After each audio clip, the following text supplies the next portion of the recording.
Assalamualaikum warahmatullahi wabarakatuh. Ada satu jenis zikir yang tak banyak diajarkan. Ia tidak populer di mimbar-mimbar besar, tidak sering dibicarakan dalam majelis ramai, bahkan jarang sekali diketahui oleh kebanyakan orang.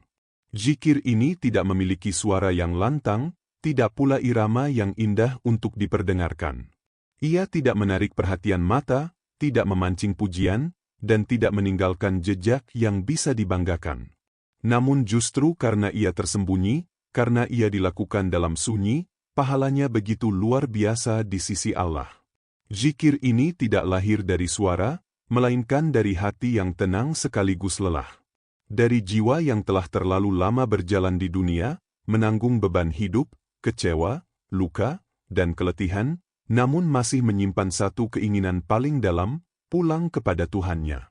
Ia adalah zikir yang tumbuh dari kesadaran bahwa tak ada tempat kembali selain Allah. Dari hati yang mungkin telah jatuh berkali-kali, namun belum kehilangan rasa rindu kepadanya. Zikir ini bukan milik para ustaz semata. Bukan pula milik mereka yang hafal kitab, menguasai banyak dalil, atau dikenal karena ilmunya. Ia bukan hak istimewa kelompok tertentu. Zikir ini adalah milik siapapun yang hatinya masih bergetar ketika nama Allah terlintas dalam dada.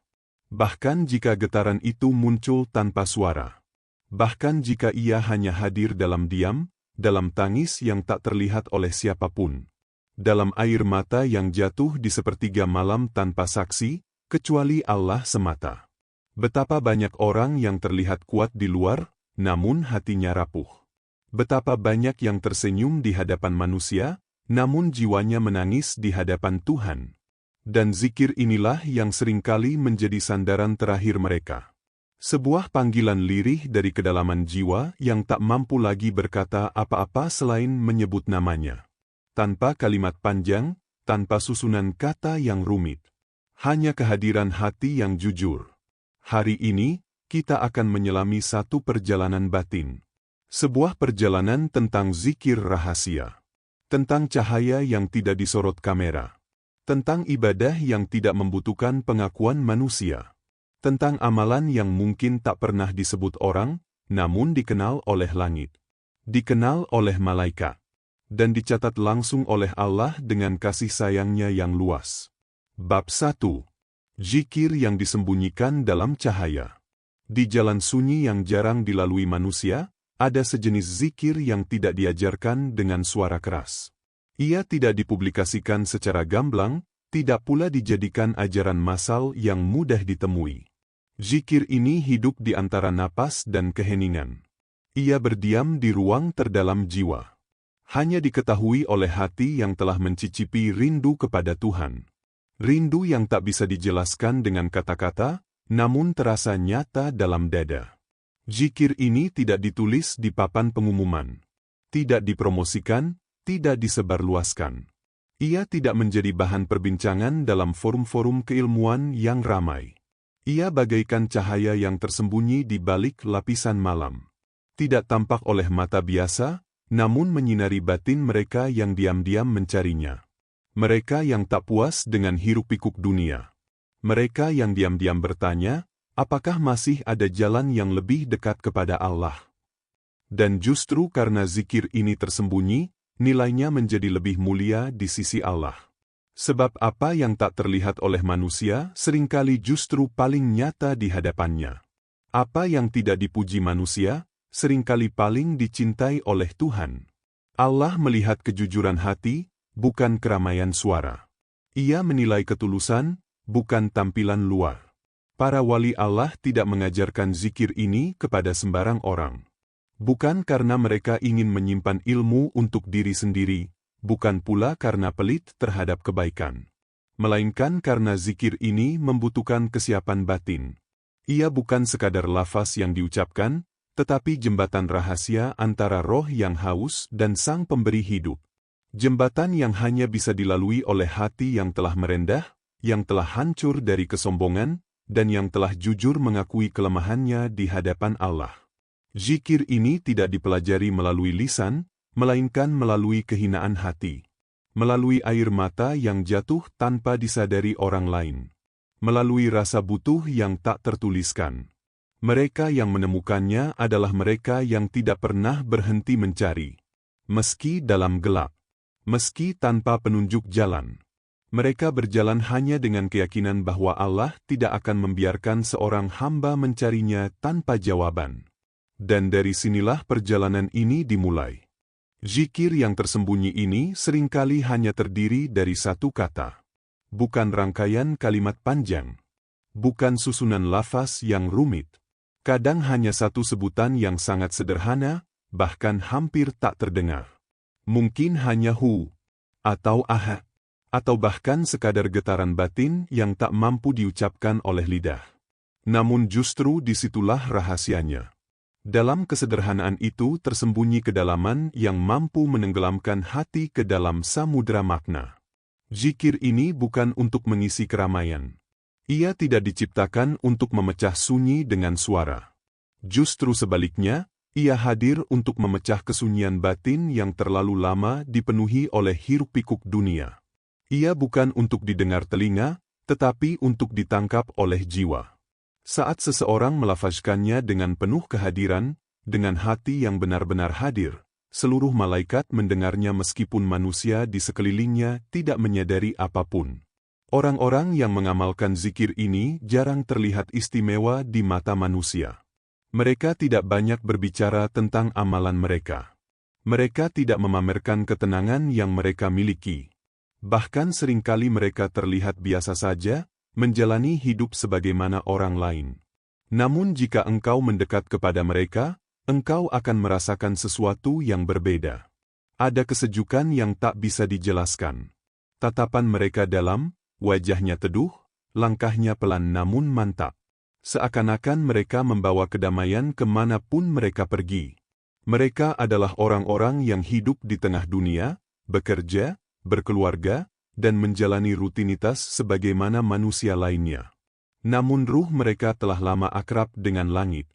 Mereka berzikir bukan karena ingin dikenal, tetapi karena mereka tidak sanggup hidup tanpa menyebut namanya. Seperti seseorang yang tak bisa hidup tanpa udara, zikir menjadi napas yang menghidupkan hati mereka. Tanpa zikir, dada terasa sempit. Tanpa mengingat Allah, jiwa terasa asing di dunia sendiri. Dan mungkin inilah sebabnya mengapa zikir ini tidak diajarkan secara terang-terangan. Karena ia bukan sekadar ilmu yang dipindahkan dari satu kepala ke kepala lain. Ia adalah hadiah. Hadiah yang Allah titipkan kepada hamba-hambanya yang telah siap. Ia bukan materi pelajaran, melainkan warisan cinta. Warisan yang diturunkan dari hati ke hati. Bukan untuk disiarkan melalui pengeras suara, tetapi untuk dibisikkan ke dalam jiwa-jiwa yang telah lelah mengejar dunia dan mulai mengetuk pintu langit dengan segala kehinaan.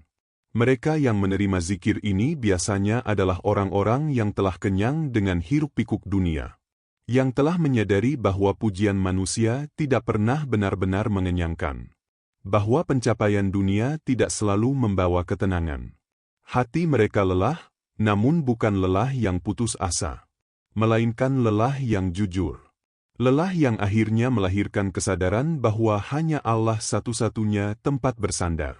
Dan ketika Allah melihat seorang hamba mengetuk pintunya dengan tulus, tanpa tuntutan, tanpa kepura-puraan, maka zikir ini turun seperti hujan. Ia menyirami jiwa yang kering. Membersihkan debu-debu kesombongan yang menempel. Menumbuhkan benih cinta yang selama ini tertimbun. Dan menghadirkan kedekatan yang tak bisa dijelaskan dengan kata-kata manusia. Zikir ini mengajarkan satu hal yang sangat halus namun mendalam. Bahwa kedekatan dengan Allah tidak selalu ditandai dengan suara keras, gerakan besar, atau tampilan luar yang mencolok. Kadang justru ia hadir dalam keheningan yang sangat sederhana. Dalam satu tarikan napas. Dalam satu sebutan lirih yang hanya didengar oleh hati sendiri. Namun getarannya mampu mengguncang batin dan menenangkan jiwa. Mereka yang telah merasakan zikir ini tidak lagi sibuk mencari validasi dari luar.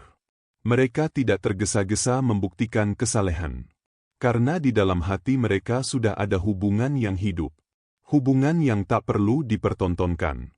Hubungan yang cukup diketahui oleh dua pihak saja, hamba dan Tuhannya.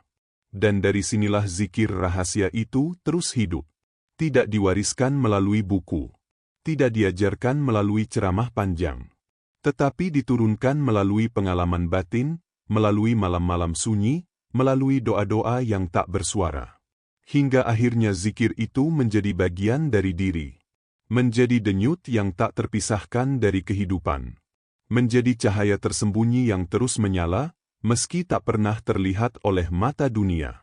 Kadang-kadang kita terjebak dalam anggapan bahwa zikir harus panjang, harus ramai, dan harus terdengar agung di telinga manusia. Kita merasa bahwa semakin banyak kata yang diucapkan, semakin dekat pula seseorang kepada Tuhannya. Kita terbiasa menilai ibadah dari apa yang terlihat dan terdengar. Padahal, kedekatan dengan Allah bukanlah soal banyaknya lafaz, melainkan soal dalamnya rasa yang hadir saat menyebutnya. Zikir yang tersembunyi ini, yang tidak diajarkan secara terang-terangan, justru mengajarkan kebalikan dari anggapan tersebut. Ia tidak membutuhkan panggung, tidak memerlukan sorotan, dan tidak membutuhkan pernak-pernik seremonial. Bahkan ia tidak harus didengar oleh siapapun. Cukup satu lafaz pendek, satu kata ringan yang keluar dari hati yang sadar, maka terbukalah jalan menuju lautan makna yang tak bertepi. Karena bukan panjangnya bacaan yang mendekatkan seorang hamba kepada Tuhannya, tetapi keikhlasan dan kesadaran ketika menyebutnya. Satu lafaz yang diucapkan dengan hati yang hadir bisa lebih bernilai daripada ribuan kata yang meluncur tanpa rasa. Dalam zikir ini, yang terpenting bukan seberapa fasih lidah melafazkan, tetapi seberapa jujur hati menghadap. Lafaz seperti hu, yang berarti dia, dalam keheningan, mampu meruntuhkan keangkuhan hati. Dengan menyebut dia, seseorang seolah menyerahkan seluruh urusan kepada Yang Maha Esa tanpa perlu menyebut nama, tanpa perlu menjelaskan siapa. Sebab dia adalah segalanya. Dan ketika hati berpaling kepadanya, segala selain dia perlahan kehilangan cengkeramannya. Begitu pula lafaz ahad, yang mengingatkan bahwa tidak ada satu pun yang setara dengannya. Bahwa segala sandaran dunia pada akhirnya rapuh, kecuali Dia yang Maha Tunggal. Zikir ini tidak diajarkan seperti rumus matematika. Ia tidak memiliki formula baku yang bisa dihafalkan lalu selesai. Ia datang kepada hati yang tunduk. Kepada jiwa yang diam-diam menangis dalam malam. Kepada mereka yang merasa cukup hanya dengan satu nama Allah. Ketika itu terjadi, dunia di sekelilingnya menjadi sunyi. Yang tersisa hanyalah kehadirannya yang terasa begitu dekat, begitu nyata, meski tak terlihat. Mereka yang istiqomah dalam zikir ini akan merasakan bagaimana satu kata mampu menenangkan badai dalam dada.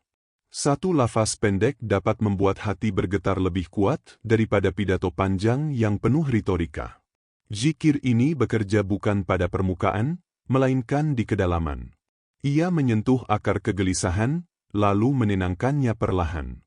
Dan saat zikir ini menyatu dengan napas, maka setiap hembusan menjadi ibadah. Setiap diam menjadi pengingat. Setiap kesunyian berubah menjadi tempat pertemuan antara hamba dan Tuhannya. Pada titik ini, zikir tidak lagi sekadar bacaan yang dilakukan pada waktu tertentu. Ia berubah menjadi keadaan batin yang menetap. Hati menjadi tempat tinggal zikir, dan zikir menjadi rumah bagi hati yang tenang. Ada yang mengira bahwa zikir hanyalah amalan pengganti bagi mereka yang tidak mampu membaca Al-Quran atau melakukan ibadah-ibadah besar lainnya. Namun orang-orang yang arif memahami bahwa zikir adalah inti dari seluruh ibadah. Karena bahkan ketika semua amalan lain terputus, ketika seseorang tidak mampu berdiri, tidak mampu membaca, bahkan tidak mampu bergerak, zikir masih bisa hidup dalam dada. Dalam kondisi paling lemah sekalipun, menyebut nama Allah tetap mungkin dilakukan.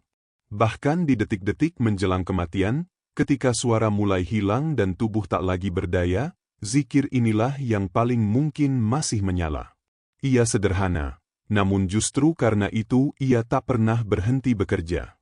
Seperti udara yang tak terlihat, namun tanpanya kehidupan tak akan ada.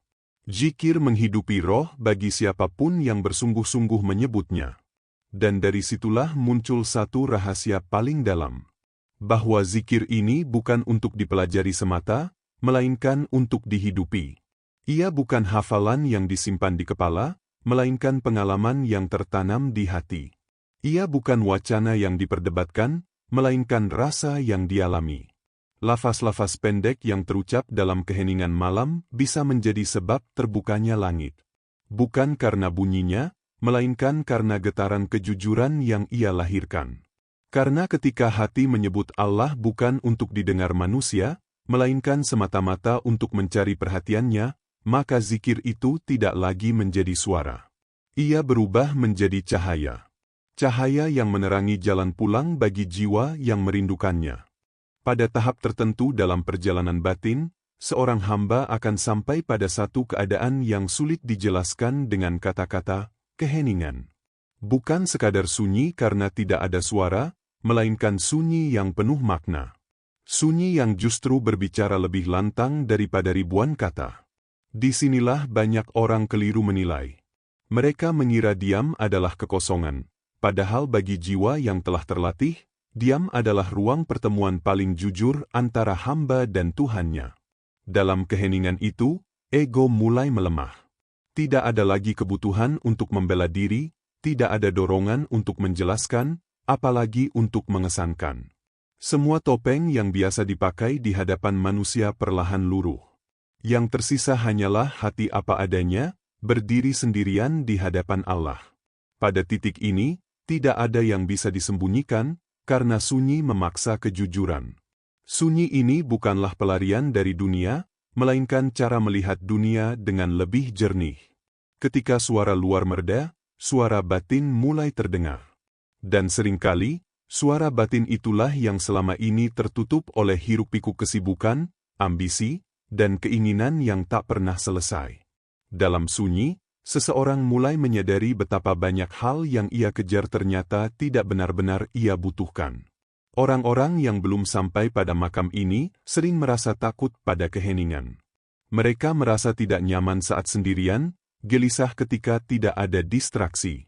Padahal kegelisahan itu bukan disebabkan oleh sunyi, melainkan oleh hati yang belum berdamai dengan dirinya sendiri. Sunyi hanyalah cermin. Ia tidak menciptakan kegundahan, ia hanya menyingkapkannya. Bagi para pencari hakikat, sunyi adalah guru yang paling tegas sekaligus paling jujur. Ia tidak memuji, tidak menyalahkan, dan tidak memberi alasan. Ia hanya menunjukkan apa yang ada. Dalam sunyi, seseorang belajar mendengar tanpa telinga, melihat tanpa mata, dan memahami tanpa kata. Segala sesuatu menjadi lebih sederhana. Namun justru disitulah letak kedalamannya. Dalam keadaan ini, doa tidak lagi selalu berbentuk permintaan panjang. Kadang tidak ada kata yang terucap sama sekali. Hanya ada kesadaran penuh akan kehadiran Allah. Dan kesadaran itu sendiri sudah merupakan doa. Karena pada saat hati sepenuhnya hadir, jarak antara hamba dan Tuhannya seakan lenyap. Tidak ada lagi perantara selain rasa tunduk dan pasrah. Sunyi juga mengajarkan satu hal penting, bahwa tidak semua kebenaran perlu diumumkan. Tidak semua pengalaman harus dibagikan. Ada hal-hal yang memang hanya layak disimpan antara hamba dan Allah. Sebab ketika sesuatu terlalu suci untuk dipamerkan, diam menjadi bentuk penjagaan terbaik. Dan disitulah sunyi menjadi amanah. Banyak wali dan orang-orang syalih yang justru dikenal karena diamnya, bukan karena bicaranya. Bukan karena mereka tidak tahu, melainkan karena mereka tahu kapan harus berhenti berbicara. Mereka memahami bahwa semakin dalam sebuah pengalaman batin, semakin sulit ia dijelaskan. Maka diam bukanlah kekurangan, melainkan tanda kedewasaan ruhani. Dalam sunyi, seseorang juga belajar menerima takdir dengan lebih lapang. Tidak semua kejadian perlu dipahami saat itu juga. Tidak semua luka perlu segera disembuhkan dengan penjelasan. Ada kalanya, menerima dengan tenang jauh lebih menyembuhkan daripada mencari jawaban yang belum waktunya tiba. Sunyi memberi ruang bagi proses itu berlangsung secara alami.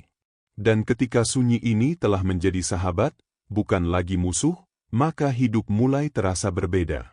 Seseorang tidak lagi tergesa-gesa, tidak mudah terpancing, dan tidak bergantung pada pengakuan. Ia berjalan pelan namun pasti, karena langkahnya dituntun oleh kesadaran, bukan oleh dorongan sesaat. Hatinya tenang, bukan karena semua masalah telah selesai, tetapi karena ia tahu kepada siapa ia bersandar. Sunyi yang demikian memang tidak selalu mudah. Ia menuntut keberanian untuk berhadapan dengan diri sendiri. Namun bagi mereka yang berani melewatinya, sunyi akan membuka pintu-pintu pemahaman yang tak pernah bisa dibuka oleh keramaian. Di sanalah, dalam keheningan yang jujur, seseorang menemukan bahwa Allah tidak pernah jauh. Justru kitalah yang sering terlalu bising untuk menyadari kehadirannya. Dan ketika sunyi itu telah berbicara, tak lagi diperlukan teriakan untuk membuktikan apapun. Karena hati yang telah mendengar dalam diam, tidak lagi membutuhkan suara untuk yakin. Setelah sunyi diterima sebagai sahabat, perjalanan batin memasuki tahap yang lebih halus. Pada tahap ini, zikir tidak lagi dirasakan sebagai aktivitas yang dilakukan, melainkan sebagai keadaan yang menetap. Ia tidak terikat oleh waktu, tempat, atau kondisi tertentu. Zikir hadir bukan karena diingatkan, tetapi karena hati telah terbiasa menghadap. Inilah saat ketika hati perlahan berubah menjadi rumah bagi zikir itu sendiri. Pada awalnya, seseorang berzikir dengan usaha. Ada kesadaran untuk meluangkan waktu, ada niat untuk menghadirkan Allah dalam ingatan. Namun seiring berjalannya waktu, dengan kesungguhan dan keikhlasan, usaha itu berubah menjadi kebiasaan. Dan kebiasaan yang terus dijaga dengan hati yang bersih akan naik derajatnya menjadi kebutuhan ruhani. Ketika itu, hati merasa ganjil jika jauh dari zikir, sebagaimana tubuh merasa lemah ketika kekurangan makanan. Dalam keadaan ini, zikir tidak lagi terasa berat. Ia tidak menjadi beban yang harus dipaksakan. Justru sebaliknya, ia menjadi tempat kembali ketika lelah, menjadi penenang saat guncangan datang, dan menjadi penguat ketika langkah terasa goyah. Hati yang telah akrab dengan zikir akan dengan sendirinya kembali kepada Allah setiap kali menghadapi kebingungan, tanpa perlu diperintah.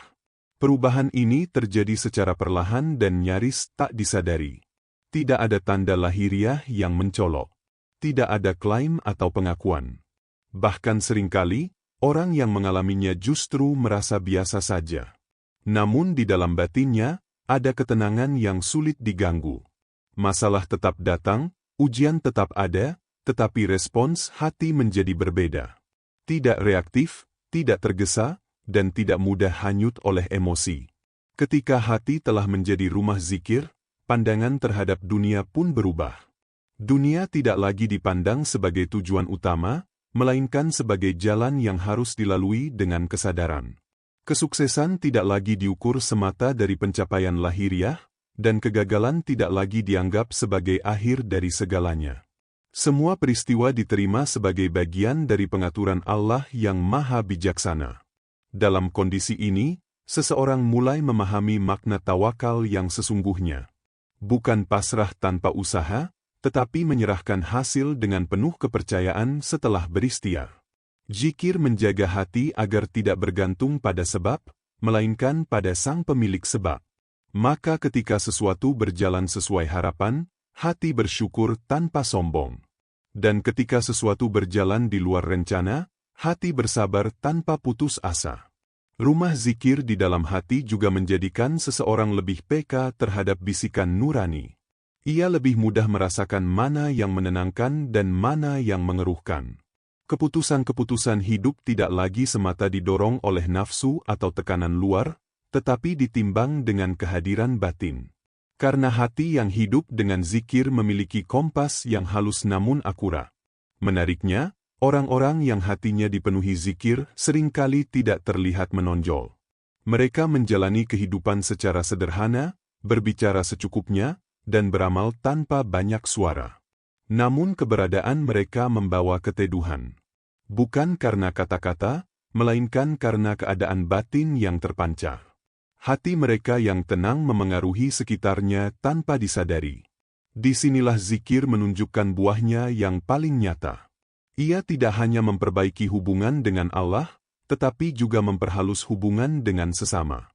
Seseorang menjadi lebih sabar, lebih lapang, dan lebih mudah memaafkan. Bukan karena ia merasa lebih tinggi, tetapi karena hatinya telah kenyang oleh kehadiran Allah. Dan hati yang kenyang tidak mudah merasa kekurangan. Ketika hati telah menjadi rumah zikir, seseorang tidak lagi mencari pengakuan atas kedalaman spiritualnya. Ia tidak sibuk membandingkan dirinya dengan orang lain. Karena yang ia rasakan sudah cukup. Kedekatan dengan Allah tidak lagi menjadi wacana, tetapi pengalaman yang hidup. Dan pengalaman itu terlalu berharga untuk ditukar dengan pujian yang sementara. Pada tahap ini, zikir bukan lagi amalan tambahan, melainkan napas kehidupan. Ia menyertai langkah, menemani diam, dan hadir dalam setiap kesadaran. Dan ketika zikir telah menetap di hati, maka kemanapun seseorang pergi, ia tidak pernah benar-benar jauh dari Tuhannya. Karena rumah itu selalu ia bawa kemanapun ia melangkah. Ketika hati telah menjadi rumah zikir, maka satu perubahan besar mulai terasa. Dunia tidak lagi memegang kendali penuh atas perasaan dan arah hidup. Bukan berarti dunia ditinggalkan, bukan pula karena tanggung jawab diabaikan. Namun posisi dunia bergeser. Ia tidak lagi menjadi pusat, melainkan sekadar alat. Dan perubahan posisi inilah yang membebaskan hati dari banyak beban yang selama ini tak disadari. Sebelumnya, banyak kegelisahan lahir karena hati terlalu menggantungkan makna hidup pada hal-hal yang sifatnya sementara. Pengakuan, pencapaian, pujian, dan rasa memiliki seringkali menjadi sumber kebahagiaan sekaligus sumber ketakutan. Ketika semua itu terancam hilang, hati pun goyah. Namun saat zikir telah menetap, ketergantungan itu perlahan terurai. Hati belajar berdiri tanpa sandaran selain Allah. Dalam keadaan ini, seseorang tetap bekerja, tetap berusaha, dan tetap berinteraksi dengan dunia. Namun dorongan di balik semua itu berubah. Ia tidak lagi dikuasai oleh ambisi yang membakar, melainkan oleh kesadaran yang menuntun. Ia bergerak bukan karena takut kehilangan, tetapi karena ingin menunaikan amanah. Dan perbedaan niat ini melahirkan ketenangan yang sangat terasa. Ketika dunia tak lagi menguasai hati, kegagalan tidak menghancurkan, dan keberhasilan tidak membutakan. Keduanya dipandang sebagai bagian dari perjalanan, bukan sebagai identitas diri. Seseorang tidak lagi mendefinisikan dirinya dari apa yang ia miliki atau capai. Ia mengenali dirinya sebagai hamba yang sedang berjalan, belajar, dan terus dibentuk oleh kehendak Allah. Pada tahap ini, banyak hal yang dulu terasa mendesak kini terasa biasa. Keinginan-keinginan yang berlebihan mulai melemah. Bukan karena dipaksa, tetapi karena hati telah menemukan kepuasan yang lebih dalam. Ketika seseorang telah merasakan cukup bersama Allah, maka dunia, dengan segala kilau dan janji semuanya, tidak lagi begitu menggoda. Menariknya, justru ketika dunia tidak lagi dikejar dengan rakus, banyak urusan dunia menjadi lebih mudah. Bukan karena keberuntungan semata, tetapi karena hati yang tenang membuat seseorang lebih jernih dalam mengambil keputusan. Ia tidak terburu-buru, tidak mudah panik, dan tidak gegabah. Setiap langkah diambil dengan pertimbangan yang lebih matang dan doa yang lebih tulus. Dunia yang dahulu terasa berat kini dijalani dengan ringan. Tanggung jawab tetap ada, namun tidak lagi menekan. Masalah tetap datang, tetapi tidak lagi menenggelamkan. Karena hati memiliki tempat kembali. Zikir menjadi jangkar yang menahan agar tidak hanyut oleh arus keadaan. Dalam badai sekalipun, ada ketenangan yang tetap terjaga di kedalaman. Orang-orang di sekitarnya mungkin tidak memahami perubahan ini. Ada yang mengira ia menjadi kurang ambisius, kurang agresif, atau kurang bersemangat. Padahal yang terjadi bukanlah penurunan, melainkan pendalaman. Energi yang dahulu tercecer ke banyak arah kini terfokus. Ia tidak lagi menghambur-hamburkan dirinya untuk hal-hal yang tidak bernilai abadi. Ketika dunia tidak lagi menguasai hati, hubungan dengan sesama pun menjadi lebih sehat. Tidak ada lagi kebutuhan berlebihan untuk membandingkan, bersaing tanpa batas, atau membuktikan diri. Interaksi menjadi lebih jujur dan lapang. Memberi tidak lagi diiringi harapan tersembunyi, dan menerima tidak lagi melahirkan rasa rendah diri. Pada titik ini, seseorang mulai merasakan makna kebebasan yang sejati. Bukan kebebasan tanpa aturan, melainkan kebebasan dari belenggu batin. Ia bebas dari ketakutan berlebihan, bebas dari kecemasan yang tak perlu, dan bebas dari keharusan untuk selalu tampak berhasil di mata manusia. Yang ia jaga hanyalah satu, tetap berada dalam ridha Allah. Dan ketika dunia telah ditempatkan di tangan, bukan di hati, maka kehidupan berjalan dengan keseimbangan yang indah. Dunia dikelola dengan tanggung jawab, akhirat dirawat dengan kesungguhan. Tidak ada pertentangan di antara keduanya, karena hati telah menemukan pusatnya. Zikir menjaga agar pusat itu tidak bergeser kembali. Inilah buah dari perjalanan panjang yang dimulai dari kesadaran, dilanjutkan dengan sunyi, diperdalam dengan zikir, dan dimatangkan dengan penyerahan. Saat dunia tak lagi menguasai hati, seseorang tidak kehilangan apapun. Justru ia menemukan kembali dirinya yang paling sejati. Pada titik ini, zikir tidak lagi bergantung pada kondisi ideal. Ia tidak menunggu sunyi, tidak menanti kesendirian, dan tidak mensyaratkan suasana tertentu. Justru di tengah dunia yang sibuk, di antara pekerjaan, tanggung jawab, dan interaksi sosial, zikir menemukan bentuknya yang paling matang. Ia hidup di sela-sela aktivitas, menyatu dengan napas, dan menetap sebagai keadaan batin. Seseorang bisa berjalan, bekerja, berbicara, bahkan menghadapi tekanan, namun di dalam dadanya ada kesadaran yang tetap terhubung. Hati tetap mengingat Allah tanpa harus selalu menggerakkan lisan. Inilah zikir yang telah berakar. Ia tidak terganggu oleh kebisingan luar, karena pusatnya telah kokoh di dalam. Dunia boleh ramai, tetapi batin tetap tenang. Zikir pada tahap ini bukan lagi rutinitas yang terpisah dari kehidupan. Ia menjadi warna dari setiap gerak. Ketika menghadapi masalah, hati secara otomatis kembali kepada Allah. Ketika menerima nikmat, syukur mengalir tanpa dibuat-buat. Bahkan dalam kelelahan, ada penerimaan yang lembut. Zikir menjadikan hidup tidak lagi terpecah antara dunia dan akhirat, karena keduanya telah dipersatukan dalam kesadaran. Bab 9. Zikir yang tidak membuat ria, tapi menjadi saksi abadi. Zikir yang sejati tidak mendorong seseorang untuk merasa lebih suci atau lebih dekat dibandingkan orang lain. Justru sebaliknya, ia mengikis penyakit-penyakit hati secara perlahan. Kesombongan melemah, kebutuhan untuk dipuji berkurang, dan keinginan untuk terlihat mulai pudar. Karena semakin dekat seseorang kepada Allah, semakin kecil ia melihat dirinya sendiri. Zikir ini tidak mencari pengakuan manusia. Ia tidak butuh disaksikan, tidak ingin dipamerkan, dan tidak ingin dinilai. Ia cukup jika Allah mengetahuinya. Dan justru karena itu, zikir menjadi saksi yang jujur. Ia mencatat perjalanan batin seorang hamba, bukan dalam bentuk kata-kata, tetapi dalam perubahan sikap, niat, dan keikhlasan. Sedikit demi sedikit, zikir membentuk jiwa. Cara pandang berubah, reaksi menjadi lebih tenang, dan pilihan hidup menjadi lebih bersih. Bukan karena seseorang merasa telah sampai, tetapi karena ia terus dibersihkan. Zikir menjadi proses panjang yang membentuk karakter tanpa disadari. Ia bekerja dalam diam, namun hasilnya nyata.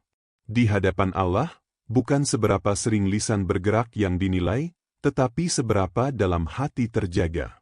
Dan zikir yang tersembunyi, yang tidak dikenal manusia, itulah yang paling jujur menjadi saksi. Ia tidak berbohong, tidak berlebih, dan tidak berpura-pura. Ia apa adanya, sebagaimana hati yang benar-benar menghadap. Bab 10. Zikir yang menemani saat semua telah pergi. Akhirnya, akan tiba satu saat ketika semua yang menemani perlahan meninggalkan. Kesibukan berakhir, peran dunia ditanggalkan, dan manusia kembali sendiri. Pada saat itu, tidak ada lagi yang bisa dibawa kecuali apa yang telah hidup di dalam hati. Dan zikir yang setia itulah yang akan tetap tinggal. Ketika tubuh melemah dan suara tak lagi kuat, zikir tidak menuntut banyak. Ia cukup hadir sebagai ingatan yang lembut. Ia menjadi teman saat sepi, penguat saat takut, dan cahaya saat gelap. Zikir yang telah lama hidup di dada tidak akan pergi di saat-saat terakhir. Justru ia semakin dekat, semakin nyata. Bagi ruh yang terbiasa mengingat Allah, kepulangan bukanlah sesuatu yang asing. Ada ketenangan karena ia kembali kepada yang selama ini ia sebut dalam diam. Zikir menjadi syafaat, bukan karena banyaknya, tetapi karena kejujurannya. Ia menjadi sahabat terakhir yang menemani langkah pulang. Dan di sanalah semuanya menemukan maknanya. Bahwa bukan seberapa keras kita berzikir, tetapi seberapa jujur hati ini mengingatnya. Bukan seberapa dikenal amalan kita di dunia, tetapi seberapa dicintai ia di langit. Zikir yang tak dikenal manusia, namun hidup di hati dan dicintai Allah, itulah yang akan menyelamatkan. Pada akhirnya, semua perjalanan ini bermuara pada satu hal, hati yang kembali mengingat Allah dengan jujur. Bukan zikir yang terdengar keras di telinga manusia, tetapi zikir yang hidup tenang di dalam dada.